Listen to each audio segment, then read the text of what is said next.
Vamos a considerar en la mañana de hoy la segunda parte de este capítulo, desde el versículo 11 hasta el versículo 22. Será el sermón de esta mañana, la cual se titula La unidad en Cristo. La unidad en Cristo. Vamos a leer la palabra, la explicamos y la aplicamos. Dice: por tanto, acordaos que en otro tiempo vosotros, los gentiles, en cuanto a la carne, erais llamados incircuncisión por la llamada circuncisión hecha con mano en la carne. En aquel tiempo estabais sin Cristo, alejados de la ciudadanía de Israel y ajenos a los pactos de la promesa, sin esperanza y sin Dios en el mundo. Pero ahora en Cristo Jesús, vosotros que en otro tiempo estabais lejos, habéis sido hechos cercanos por la sangre de Cristo, porque Él es nuestra paz, que de ambos pueblos hizo uno, derribando la pared intermedia de separación, aboliendo en su carne las enemistades, la ley de los mandamientos expresados en ordenanzas, para crear en sí mismo de los dos un solo y nuevo hombre, haciendo la paz, y mediante la cruz reconciliar con Dios a ambos en un solo cuerpo, matando en ella las enemistades. Y vino y anunció las buenas nuevas de paz a vosotros que estabais lejos y a los que estaban cerca, porque por medio de él, los unos y los otros, tenemos entrada por un mismo espíritu al Padre.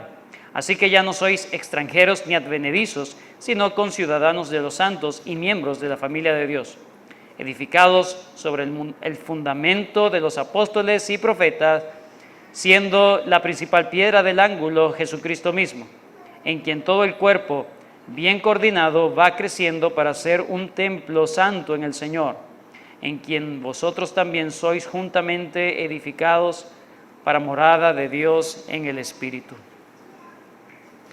Hermanos, nadie en el mundo, absolutamente nadie en el mundo, más que los creyentes, son las personas privilegiadas.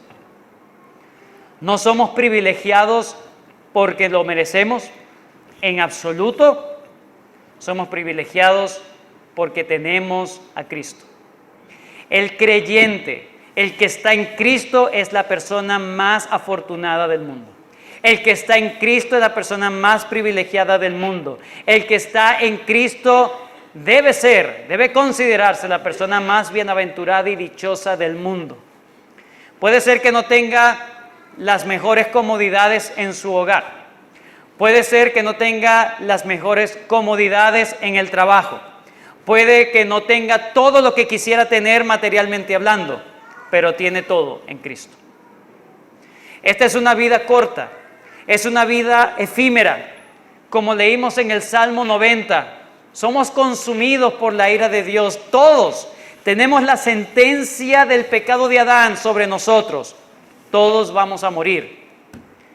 Y si en los más robustos la edad de vida es de 70, 80 años, pero compara eso con la eternidad, el creyente tiene asegurada una eternidad feliz. Cosa que ni todo el dinero del mundo que tú puedas ganar te asegura estar con Dios en la eternidad. Los estudios que hemos tenido hasta ahora de Efesios, hemos contemplado que el punto inicial de Pablo es que los creyentes tengan en cuenta cuán grandes bendiciones tienen por estar en Cristo. Ellos han sido objetos y receptores de grandes bendiciones de la gracia de Dios por estar en Cristo, no porque se lo merecen. La idea de Pablo es que ellos irrumpan en alabanza y adoración como él comenzó la carta, y que ellos vivan, que los creyentes vivan dignos del llamamiento con el cual fueron llamados, que realmente honren y glorifiquen el nombre de su Señor. El interés de Pablo es que el pueblo de Dios salga de la ignorancia, que conozca cuáles son los privilegios, los beneficios de ser parte del pueblo de Dios. En el capítulo 1 vimos cómo el apóstol Pablo se derrocha en una alabanza profunda al Dios Trino. Ese Dios todopoderoso que subsiste en tres personas, toda la deidad completa está involucrada en bendecir al creyente. Por un lado dice que el Padre, bendito Dios y Padre de nuestro Señor Jesucristo, fue quien nos escogió en Él antes de la fundación del mundo. Lo hizo por su nombre, para alabanza de su nombre, pero lo hizo para ser nosotros adoptados y ser presentados algún día delante de Dios sin mancha, delante de Él. Eso lo hizo en amor, eso lo hizo porque quiso, por su designio y su beneplácito. Nadie lo obligó. Si Él hubiese dejado a toda la raza humana en sus pecados y no elegir a nadie para salvarlo, Él hubiese sido igualmente justo, santo y bueno. Porque todo lo que Él hace es perfecto. Todo lo que Él hace. Si Él hubiese elegido a todo el mundo para ser salvo sin discriminación alguna, Él hubiese sido santo, justo y bueno. Pero la palabra de Dios dice que Él eligió a un pueblo. No los eligió a todos, pero a los que los eligió, a esos los va a guardar. A esos. Y a ellos mandó al Señor Jesucristo. Todas esas bendiciones que el Padre ideó para su pueblo, lo hizo efectivo el Señor Jesucristo con la cruz, en la cruz. Dice que en el cumplimiento de los tiempos, el Señor Jesucristo se hizo carne y el Señor Jesucristo, con lo que hizo, logró la reconciliación con Dios. El Padre ideó, el Hijo ejecutó, gracias, y el Espíritu Santo es el sello. El Espíritu Santo aplica todos los beneficios de las gracias de Dios y la aplica en el verdadero creyente. El Espíritu Santo es en sí mismo la garantía de un futuro glorioso. Eso es lo que Pablo ha dicho en el capítulo 1. Y también ha dicho que la idea es que ellos entiendan y puedan estar firmes en la gracia de Dios, puedan conocer todas estas verdades. En el capítulo 2, Pablo, ya lo vieron con el pastor Luis la semana pasada, Pablo se enfoca en hablar de la condición individual, de la condición de cada creyente que ha pasado de muerte a vida. Versículo 1. Y Él os dio vida a vosotros cuando estabais, la palabra que usa Pablo es muerto. Estaba totalmente entregado a eso. Estaba desconectado de la vida de Dios. Muerto en sus delitos y pecados. Y era que por naturaleza, ¿cómo ve Dios? Escuche esto. ¿Cómo ve Dios a una persona que no está en Cristo? Lo ve como un hijo de ira. Versículo 3. Entre los cuales también todos vosotros vivimos en otro tiempo en los deseos de nuestra carne, haciendo la voluntad de la carne y de los pensamientos. El que hace lo que quiere hacer sin tomar en cuenta a Dios es por naturaleza hijo de ira. Y si es un hijo de ira, ¿a qué se refiere ser hijo de ira? Tiene una herencia. ¿Y sabes cuál es la herencia de ese hijo? La ira de Dios. Es hijo de ira. Su herencia es la ira de Dios. Pero Dios, y aquí lo diferente, en Cristo. Pero Dios, que es rico en misericordia, por el gran amor con que nos amó, estando, ¿verdad?, muertos, nos dio vida juntamente con Cristo, por gracia soy salvo. Hermanos, Pablo quiere que el pueblo de Dios, quiere que los efesios en este caso entiendan la condición tan dramática, tan terrible de la cual han pasado y se han liberado, no por sus propios esfuerzos, sino por lo que hizo Cristo por ellos, el gran amor con que fueron amados. Y fueron creados en Cristo Jesús para hacer la voluntad de Dios, para ser hechura suya, creados en Cristo para buenas obras, y esas buenas obras son las que Dios ya ha determinado cuáles son. Ahora, en el versículo 11 en adelante, Pablo quiere hablar de otro aspecto importante que implica la salvación del creyente. Lo que él ha dicho hasta ahora, hermanos, Pablo se ha concentrado en la salvación individual del creyente. Ahora quiere contemplar otro aspecto o considera, digamos que no otro punto de vista, sino la otra parte de lo que significa ser creyente. Es otro ángulo para ver la salvación del creyente y lo habla de manera colectiva. El creyente es salvo individualmente, pero no para vivir individualmente. Él fue salvo individualmente para vivir en una comunidad. Todas las bendiciones hacia ese individuo es para que ese individuo esté con otros que también fueron receptores de la misma gracia. Aunque el creyente, hermanos, es salvo de forma individual, Dios nos salva para que andemos individualistas, para que andemos solitarios en el mundo. No, Dios salva para hacerlo parte de una comunidad. No para que viva solo su cristianismo, sino para que sea parte de una comunidad. Esa comunidad se llama la iglesia. El creyente no solamente tiene el privilegio de estar en Cristo, de su salvación individual, sino que tiene otro privilegio. Está unido a otros creyentes. Y es un privilegio.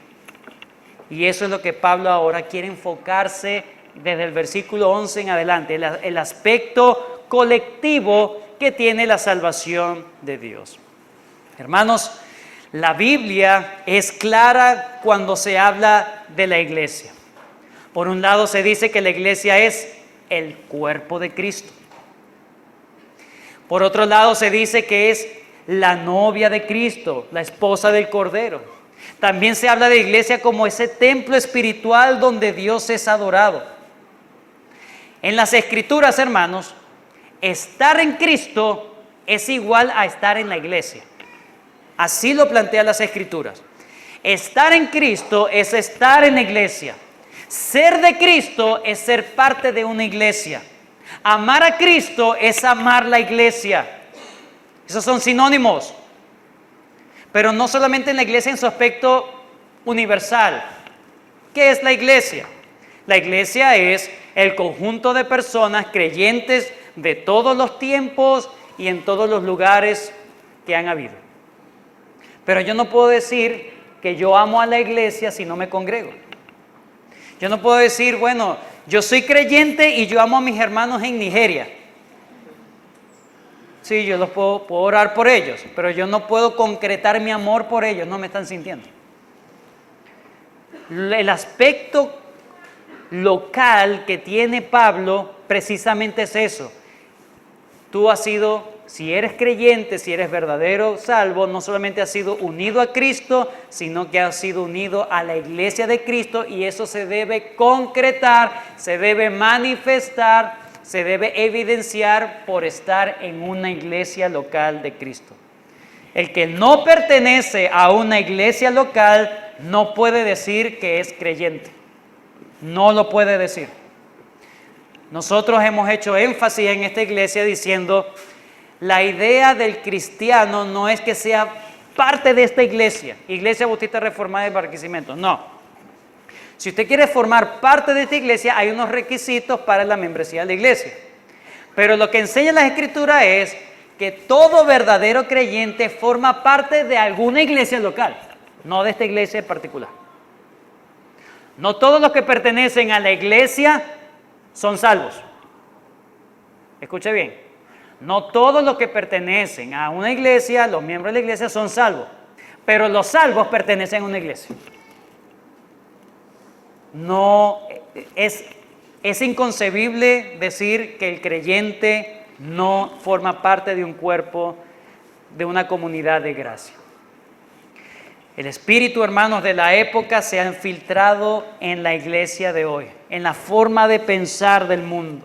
La forma de pensar del mundo se ha filtrado en la forma de pensar del creyente. Ahora los cristianos piensan como el mundo. Yo hago lo que yo quiero, cuando yo quiero, como yo quiero. Una forma de pensar individualista. Pero la palabra de Dios dice, no, tú te debes a un cuerpo de creyentes. Y no hablo solamente de asistir, hablo de pertenecer, de ser contado como parte de esa iglesia. Hermanos, la vida cristiana no fue diseñada para vivirse de forma individual, sino de forma colectiva. Ahí depende tu crecimiento y ahí depende tu perseverancia en la fe. Así lo ha destinado el Dios soberano. Yo pertenezco a una iglesia. Bueno, tengo todos los recursos que Dios ha diseñado para yo permanecer en la fe y crecer en ella. No pertenezco a una iglesia. Bueno, yo estoy dejando de tener el recurso que me va a mantener vivo en la fe. Es una completa distorsión, hermanos, pensar que se puede ser verdadero creyente y no ser parte activa de una iglesia local. El pasaje entonces que vamos a estudiar hoy, ese es el enfoque que da Pablo. Pablo quiere que su audiencia conozca esa realidad. Ustedes son parte de un colectivo. Pablo enseña que la iglesia es una comunidad de individuos salvos por gracia que han sido reconciliados con Dios y han sido reconciliados con otros creyentes. ¿Cuál es el bosquejo que vamos a ver en la mañana de hoy? Lo voy a nombrar, son 2 puntos nada más, rapidito, para salir. Número 1, versículos 11 al 12. Versículos 11 al 12, Pablo habla de la condición colectiva que tenían los efesios antes de estar en Cristo. Vuelvo a repetirlo. Los versículos 11 al 12, Pablo se enfoca en hablar de la condición colectiva que tenían los efesios, por ser efesios, ¿verdad?, antes de estar en Cristo. Y los versículos 13 al 22, para terminar, lo contrasta y dice que podemos decir lo que es el cambio radical de condición colectiva de los efesios por estar ahora en Cristo. Vamos entonces con la primera. Versículos 11 al 12. Por tanto, acordaos que en otro tiempo vosotros los gentiles. Pablo comienza con una cláusula conclusiva. Por tanto, fíjense esa cláusula. Por tanto, en vista de, entendiendo lo anteriormente expuesto, por tanto, ustedes tienen un mandato de parte de Dios. Por tanto, dice que deben hacer. ¿Cuál es la responsabilidad que tienen? ¿Qué es lo que ellos deben estar haciendo? Acordaos.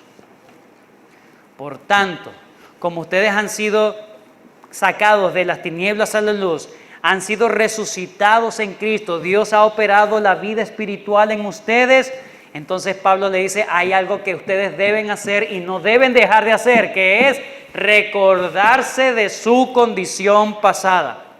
Los creyentes deben estar siempre recordando de dónde han salido.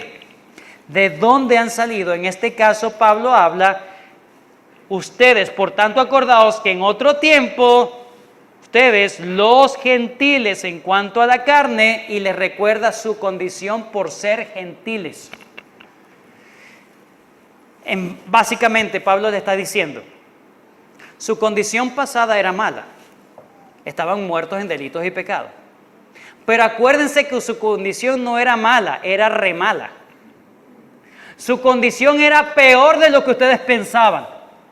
Porque el hecho de ser gentil era peor todavía su condición. Sí, todos los hombres están muertos en delitos y pecados, todos son hijos de ira, es verdad. Pero los gentiles tenían una condición peor que el judío.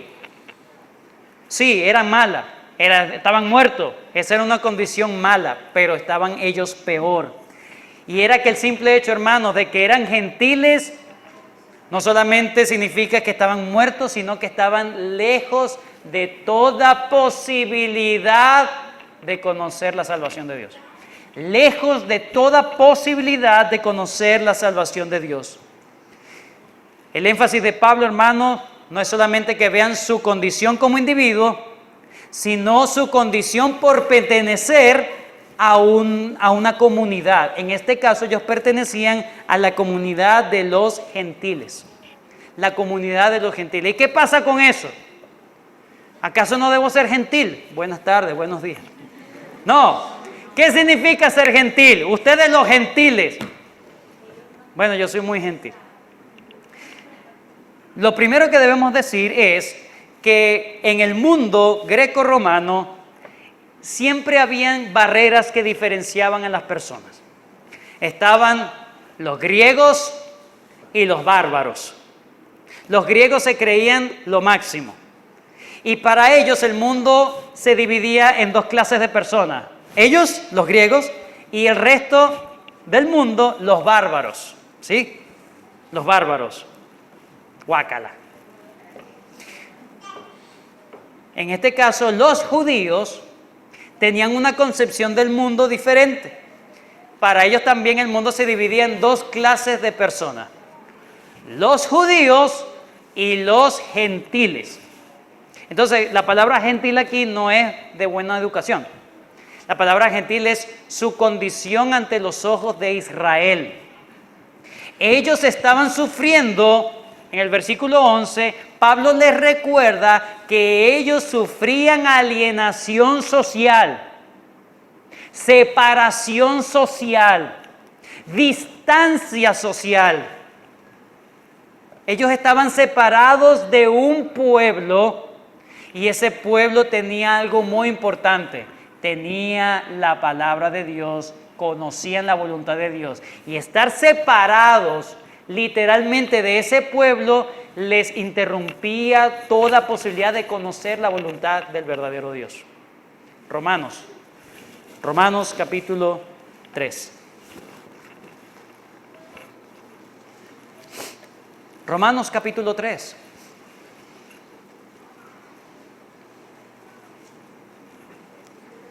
Pablo pregunta y dice, versículo 1, capítulo 3, versículo 1. Pablo pregunta y dice, ¿qué ventaja tiene pues el judío?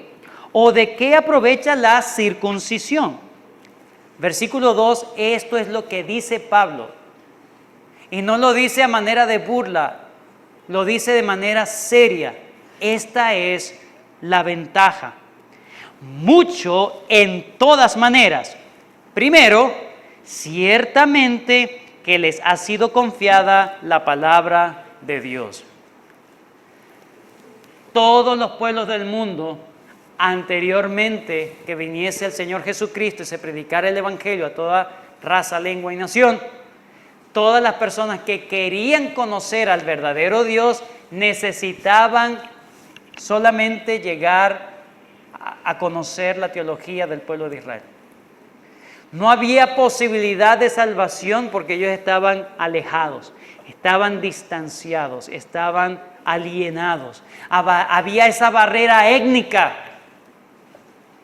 Anteriormente, siempre el mundo ha sido dividido en barreras. Hay barreras sociales, el rico y el pobre, ¿verdad? Que no se tratan. Está la barrera del género sexual. Anteriormente los hombres, ¿verdad?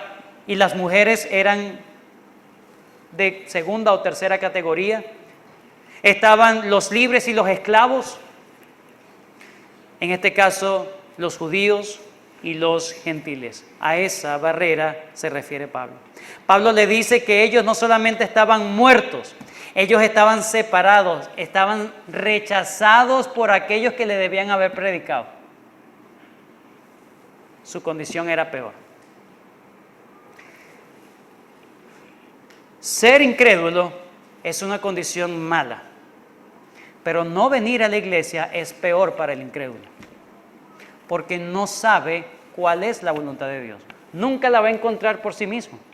Y la única manera de conocer la voluntad de Dios, que un incrédulo sepa, por lo menos sepa, la voluntad de Dios, es estar en una iglesia, obviamente, donde se predique la palabra de Dios. Pero si ni siquiera va a una iglesia donde se le predique la palabra de Dios, no solamente es incrédulo, sino que está lejos de toda posibilidad de salvación. Es remota la posibilidad de salvación.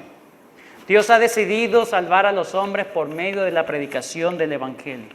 Y estas personas precisamente estaban lejos de aquellos que tenían la responsabilidad de enseñarles la voluntad de Dios. En Éxodo capítulo 19 se nos habla de que Dios había agarrado en alas de águila, los había liberado para ser una nación a Israel, serles una nación santa y sacerdocio. Es decir, que sean mediadores entre Dios y el mundo. Ese era el papel del pueblo de Israel. Pero no solamente tenían esa alienación social. El versículo 12 nos habla de una alienación espiritual. Fíjense, versículo 11 y 12. Por tanto, acordaos que en otro tiempo vosotros los gentiles, en cuanto a la carne, erais llamado incircuncisión por la llamada circuncisión hecha con mano en la carne. Eran rechazados por el pueblo de Dios. Versículo 12. En aquel tiempo estabais sin Cristo. Y eso de estar sin Cristo significa que no tenían esperanza de un Mesías, como lo tenía el pueblo judío. Ellos no esperaban a nadie. Para ellos la vida era nacer, crecer, reproducirse y morir. Esa era toda la vida. Pero no tenían una expectativa escatológica de la venida del Mesías. No sabían del asunto del pecado. No sabían cómo adorar al único y verdadero Dios. Para ellos habían dioses para cada cosa. Eran unos ignorantes, estaban alienados, separados de la verdad. No solamente de aquellos que tenían la verdad, que era el pueblo de Israel, sino de la verdad misma, de Cristo. Ellos no sabían nada de Cristo, no sabían del trato de Dios en pactos con el pueblo, no sabían de la voluntad de Dios, no sabían de nada, de los sacrificios que apuntaban al Cordero de Dios que quita el pecado del mundo. Los judíos en ese sentido, Pablo reconoce que tenían más ventaja que el resto de los gentiles. ¿Por qué? Porque en ellos había una expectativa de que iba a venir la simiente de la mujer, de que iba a venir, que en tu simiente serían benditas todas las familias de la tierra. Estaban esperando al Mesías, al hijo de David, el rey. Pero el gentil, ¿qué esperanza tiene? ¿Qué iban a esperar? ¿Qué iban a obtener? No sabían nada. Estaban lejos de aquellos que le podían enseñar y estaban lejos de las enseñanzas mismas. Ellos no sabían nada del Mesías, por ende no tenían expectativa. Los judíos del Antiguo Testamento se salvaron no porque creyeron en la ley, ni porque se sometieron a la ley. Los judíos del Antiguo Testamento esperaban a ese Mesías y se salvaron esperando el Mesías que iba a venir. Nosotros nos salvamos por el Mesías que ya vino. Todos somos salvos por medio de la fe en Cristo, en el Mesías. Ellos miraban hacia adelante, nosotros miramos hacia atrás. Pero los gentiles no sabían de ese plan de Dios. ¿Cómo podían llegar a conocer? ¿Cómo podían llegar a conocer? Por eso es tan importante las misiones. Porque hay tribus que desconocen la voluntad de Dios, la palabra de Dios. A ellos hay que predicarle porque si no, no tienen posibilidad de salvación. No, Dios no mira el corazón. Ay, pero es que estos indios, aunque le llamen cualquier cosa a esos dioses, ellos tienen un corazón muy hermoso para Dios. No. Si no conocen el Evangelio, no hay salvación. ¿Y qué pasó con los indígenas antes de que llegaran los colonizadores? ¿Qué pasó con mis familiares? No hay posibilidad de salvación. Cuando Dios quiere salvar a alguien, le envía el Evangelio porque es el único medio de salvación. Entonces la condición de ellos era muy, muy mala. Muertos y alejados.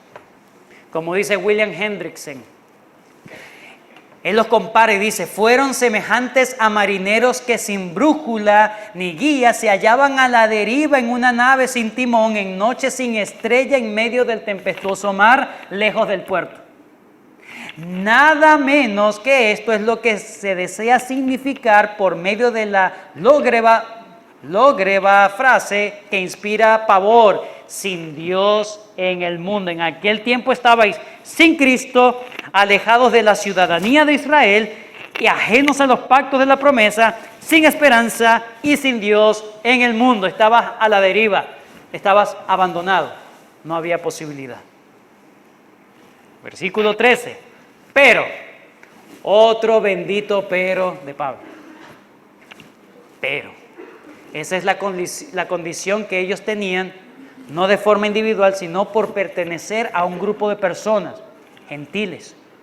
Pero, ahora, en Cristo Jesús, vosotros, y le habla en colectivo, vosotros que en otro tiempo estabais lejos, habéis sido hechos cercanos por la sangre de Cristo.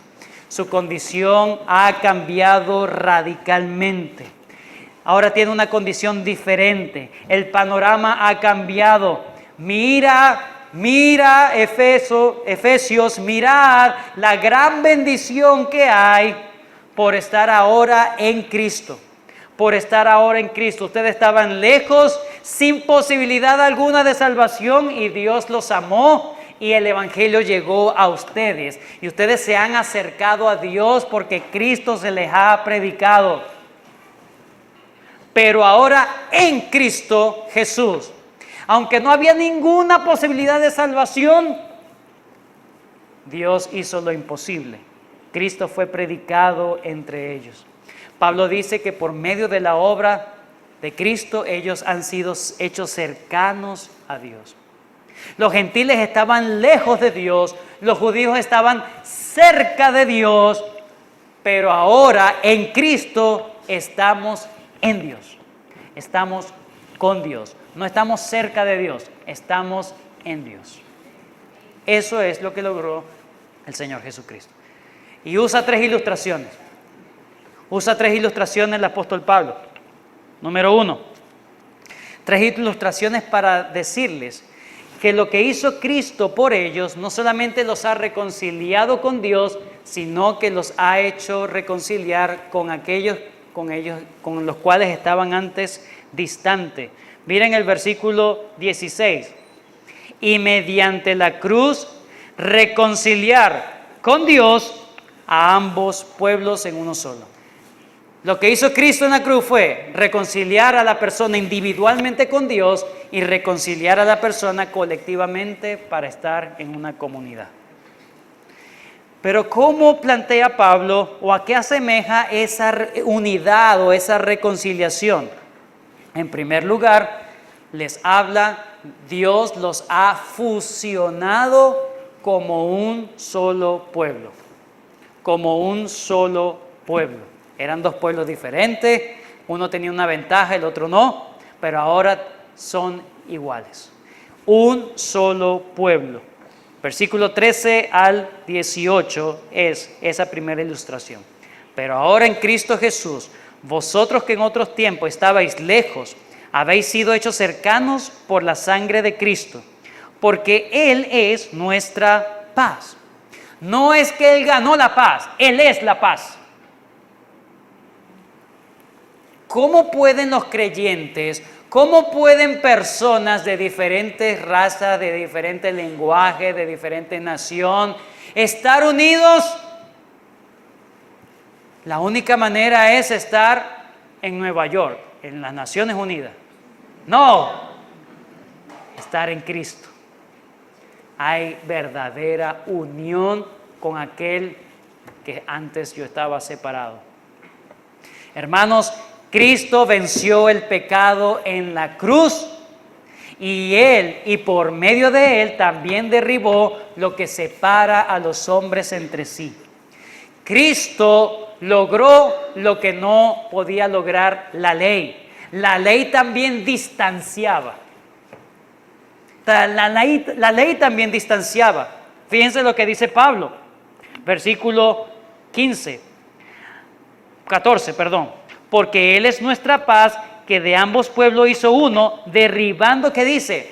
La pared intermedia de separación. ¿A qué se está refiriendo Pablo? ¿A qué pared se refiere Pablo? Bueno, algunos sugieren que Pablo está hablando de esa pared que dividía el espacio donde podían llegar los gentiles a adorar en el templo, y de ahí no podían pasar porque los judíos podían llegar más dentro del templo.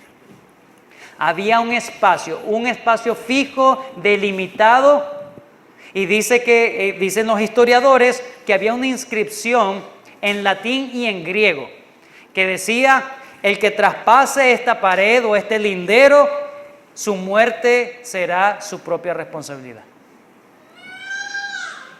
Él será el único responsable de su propia muerte. Entonces, había una ley que, aunque ellos podían acercarse a Dios, ni siquiera podían acercarse entre ellos mismos. Ellos estaban separados. La ley de Dios también separaba y hacía distinción entre el extranjero y el natural de Israel. Ellos tenían limitado acceso al templo, mientras que los judíos tenían un poquito más de acceso al templo. Pablo no está hablando de la ley moral. Fíjense, derribando la pared intermedia de separación, aboliendo en su carne las enemistades, la ley de los mandamientos expresados en ordenanza. Entonces hay una pared intermedia, probablemente está hablando de esa pared de adoración, ¿verdad?, que no podían traspasar los judíos, o también podemos decir que simplemente está usando una alegoría para hablar precisamente de aquellos que los separaban entre sí, y era la ley. Pero no era la ley de los 10 mandamientos, porque no matarás es para judíos y gentiles, porque no adulterarás es para judíos y gentiles. Pero en cuanto a las ceremonias, había una distinción. En cuanto a la ley ceremonial, había una división. Había una distinción clara. Ellos no podían comer juntos. Habían restricciones dietéticas. Ellos no podían, si entraban en la casa de un gentil, eran inmundos. Y eso era parte de la ley mosaica, pero en su aspecto ceremonial. John MacArthur dice: todas las leyes ceremoniales que distinguían y separaban a los judíos y de los gentiles fueron abrogadas en Cristo. Antes de Cristo, estos grupos no podían comer juntos por causa de la restricción de alimentos, de los lavados requeridos, de la contaminación ceremonial. Ahora en Cristo podían comer lo que quisieran y con quien quisieran. Ellos ahora en la ley ceremonial no podían adorar juntos. Ahora en Cristo ellos pueden estar juntos adorando, pueden comer juntos, pueden orar juntos. No hay barrera entre los creyentes, no hay barrera. Pero qué interesante, Cristo abolió, por lo que hizo en la cruz, abolió esa pared intermedia que los separaba. Dice, para crear en sí mismo de los dos un nuevo hombre, haciendo la paz. Y mediante la cruz, ¿qué logró Cristo en la cruz? Reconciliar con Dios a ambos en un solo cuerpo, matando en ellas las enemistades. Número 1, ¿qué logró Cristo en la cruz? Reconciliar a ambos pueblos en uno. ¿Qué más hizo Cristo en la cruz? Versículo 17. Y vino y anunció las buenas nuevas de paz a vosotros que estabais lejos y a los que estaban cerca. Versículo 17 es algo muy interesante, porque dice que Cristo vino y anunció las buenas nuevas a ellos y a los judíos. Pregunto, ¿el Señor Jesucristo salió de los contornos de Israel en su ministerio terrenal? No. 33 años duró dentro de los contornos de Israel, dentro de los contornos de Judea, dentro de los contornos de la tierra de Palestina. Pero estamos hablando de Éfeso, al norte.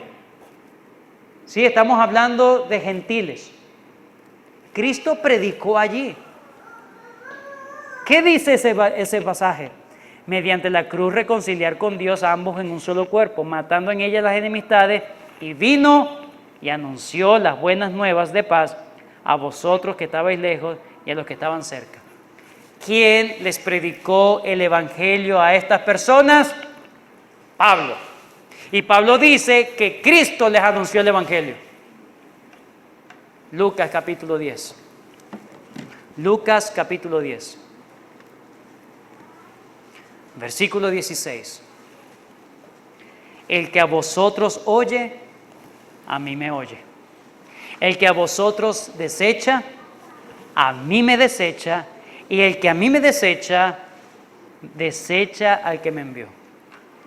Escuchar la predicación correcta de la palabra de Dios por una persona es escuchar la voz misma de Dios, la voz misma de Cristo.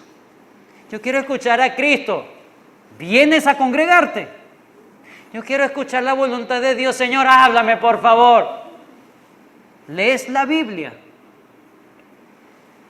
La única manera de que Cristo te hable es cuando te expongas a la correcta predicación de las Escrituras. Pablo les predicó a estos gentiles y él dijo, Cristo se los predicó a ustedes mismos. Porque recibieron a Pablo, un enviado del Señor, y ellos recibieron al mismo Señor. Primera de Pedro, capítulo 3. A los que les gustan los 5 datos. ¿Sabías qué? Primera de Pedro, capítulo 3. Anote ahí, para que monte en YouTube. Primera de Pedro, capítulo 3. Versículo 18, dice. Porque también Cristo padeció una sola vez por los pecados, el justo por los injustos, para llevarnos a Dios, siendo a la verdad muerto en la carne, pero vivificado en espíritu, en el cual también fue y predicó a los espíritus encarcelados. Muchos agarran este pasaje y dicen, Cristo se fue para el infierno a predicar en el infierno, cuando murió. ¿Sí? Ok, 5 datos que no sabías del texto. Sigue leyendo, número 1. Sigue leyendo para entenderlo. En la cual también fue y predicó a los espíritus encarcelados. La pregunta es, ¿qué espíritus encarcelados son? Por favor, sigue leyendo. Los que en otro tiempo desobedecieron cuando una vez esperaba la paciencia de Dios en los días, los que no recibieron la predicación de Noé y se murieron cuando Noé les estaba predicando, Cristo mismo en espíritu les estaba predicando. ¿Cuáles eran esos espíritus encarcelados? Los que en otro tiempo desobedecieron cuando esperaban la paciencia de Dios en los días de Noé. Desobedecieron a la voz. Desobedecieron a la advertencia de Noé. Los que se burlaron de Noé. Ellos eran espíritus encarcelados. ¿Encarcelados en qué? Una persona que no está en Cristo está en la cárcel de su pecado y no se da cuenta. No es libre, no es libre. Yo hago con mi vida lo que yo quiera. No, tú eres reo y eres presa, estás esclavo de tus deseos. Y tus deseos te conducen a la muerte.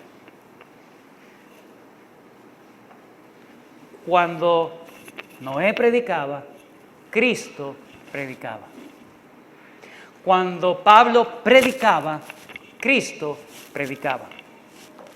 Cuando aquí en esta iglesia se predica fiel y correctamente la palabra de Dios, estás escuchando la voz misma de Cristo. No endurezcas tu corazón. Cristo te está hablando. Cristo te está diciendo. Te está mostrando su voluntad. No lo deseches. Tú me puedes desechar a mí, pero no desprecies la palabra de Dios. Cristo mismo no solamente logra la reconciliación por su muerte, sino que por su muerte en la predicación también logra predicarte a tu propio oído. La voz de Cristo es escuchada cuando se predica fielmente. Y vuelvo una vez más a colocar esa descripción, fielmente la palabra de Dios.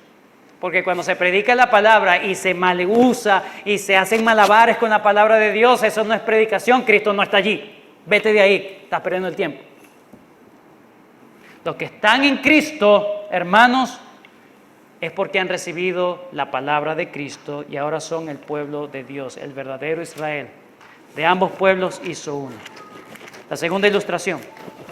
Ya estamos finalizando. Segunda ilustración.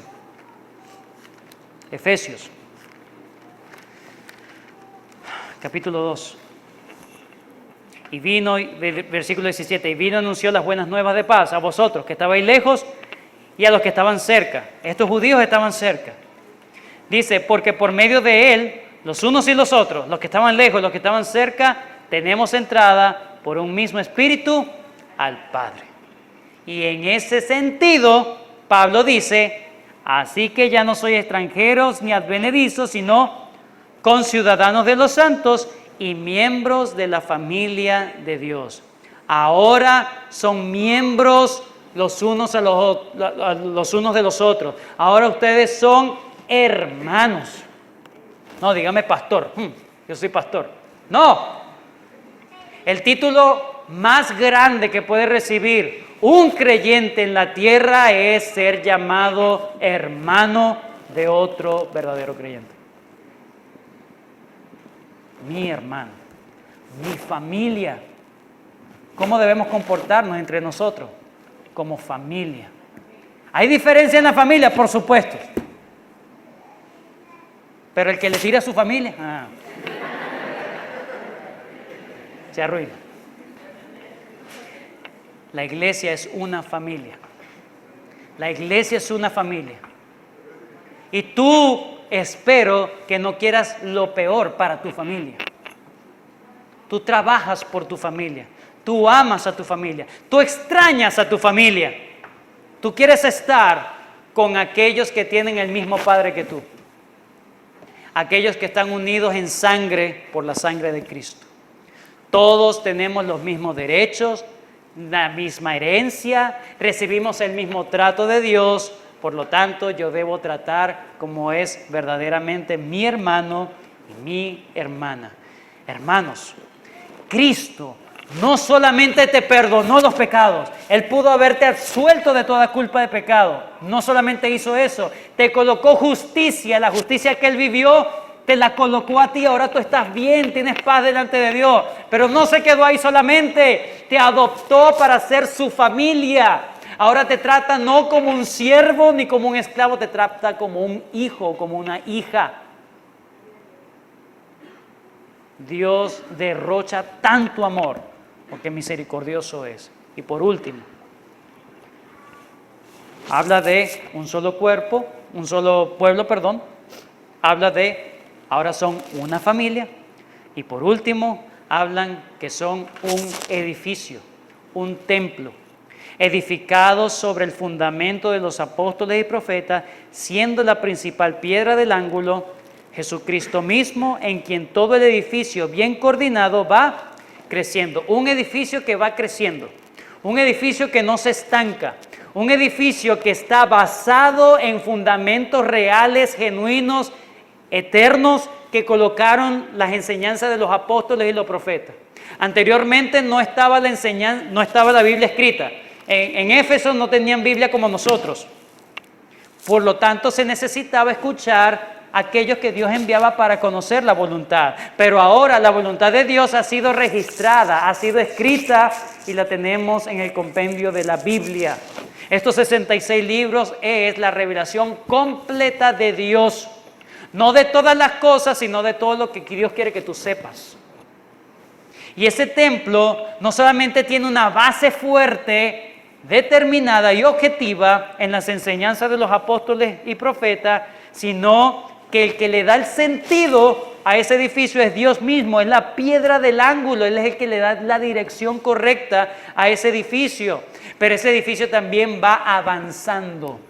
Ese edificio va creciendo, ese edificio va madurando, ese edificio va añadiéndose cada día más, va creciendo, no solamente en número, sino en comprensión y conocimiento del Señor. en quien todo el edificio bien coordinado va creciendo para ser un templo santo al Señor. Ellos cada vez se parecen a un templo digno donde Dios pueda reposar su presencia en ellos. Anteriormente estaba el tabernáculo, y en el tabernáculo Dios manifestaba su presencia delante de su pueblo. Hoy día la presencia del Señor se manifiesta en la iglesia local. No venir a la iglesia local por una razón ligera, por una razón efímera, por una razón insípida. Tú estás rechazando la presencia misma de Dios. La presencia misma de Dios. Cuando la iglesia se reúne, Cristo está allí. Es un pecado, hermanos, no estar cuando la iglesia se reúne en el nombre del Señor. Es un pecado si no estás impedido providencialmente para estar. ¿Amas tú la iglesia, hermano? ¿Entiendes tú el plan tan trascendente que Dios ha ideado de colocar a la iglesia para mantenerte en la fe y para progresar en la fe? ¿Le das tú la misma importancia a la iglesia que Dios se la da? Cristo murió por su iglesia, se entregó a sí mismo por su iglesia. Para ti la iglesia es importante. ¿Entiendes los grandes beneficios de formar parte de una iglesia local? ¿Amas tú a los hermanos? ¿Amas tú a Cristo? Demuestra amando a tus hermanos. ¿Entiendes la gran importancia de ser una familia en la iglesia? No edifiquemos barreras entre nosotros mismos que Cristo aplastó. No edifiquemos barreras, no nos separemos por cualquier tontería. Porque me miró mal, hermano, no me saludó. No edifiques barreras, no te separes de tus hermanos, de tu familia, porque Cristo derribó todas esas barreras y le costó nada más y nada menos que su propia sangre.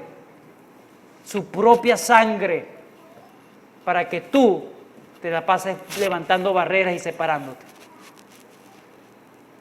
Con aquellos que son incrédulos, impíos, que creen que son creyentes y no lo son, sino que blasfeman la palabra de Dios, la palabra de Dios dice, aléjate, no estés con ellos. Pero si hay verdaderos hermanos, ama a la familia en la fe. Gracias, Señor, por este tiempo.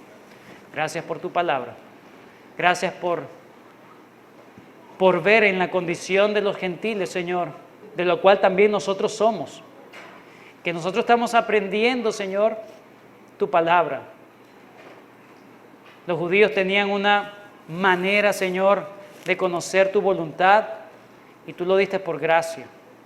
Pero nosotros, ¿cómo podíamos llegar al conocimiento de tu palabra, de tu voluntad, si no fuera por ti mismo, si no fuera por la predicación? Tú nos hiciste cercanos, tú nos hiciste miembros de la misma familia, del mismo templo, Señor, de la misma nación, Señor. Gracias por lo que hiciste en Cristo. Ayúdanos a amar la iglesia, compuesta por judíos y gentiles creyentes en Cristo.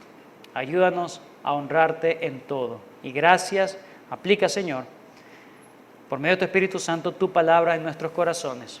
Ayúdanos a ser no oidores olvidadizos, sino hacedores de tu palabra.